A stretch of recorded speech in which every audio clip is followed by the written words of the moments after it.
अस्सलाम वालेकुम नाजरीन, मैं हूं मदराज साबरी। आप देख रहे हैं सिटी वन न्यूज़। खबर शामिल करते हैं नौशहर फिरोज़ से। नौशहर फिरोज़ पूरे मुल्क के अंदर लोड शेडिंग और वफाक की तरफ से कराची के मामले में दखल अंदाजी करने के खिलाफ पीपल पार्टी ज़िला नौशहर फिरोज़ के रहनुमाओं और हज़ारों मर्दों और औरतों समेत अल्लाह वाले चौक पर एहतजाज करके धरना दिया गया।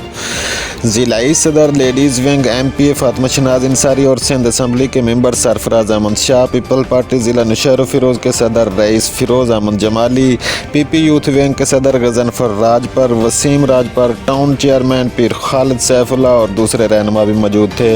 इस मौका पर कारकुनों ने वफाकी हुकूमत के खिलाफ सख्त एहतजाज और नारेबाजी की। इस मौका पर सियासी और समाजी रहनुमाओं ने कहा कि तरमीम 18 के खिलाफ कोई भी साजिश हुई तो हम चुप नहीं बैठेंगे, और उन्होंने कहा कि लोड शेडिंग की वजह से अवाम का जीना हराम किया गया है। और उन्होंने मज़ीद कहा कि सिंध से सुतेली माँ जैसा सलूक बंद किया जाए। अगर उन्होंने अपनी हरकतें दुरुस्त नहीं की तो एहतजाज का दायरा वसी किया जाएगा। Report bureau chief Khalid Hussain, Nowshahr Firoz से।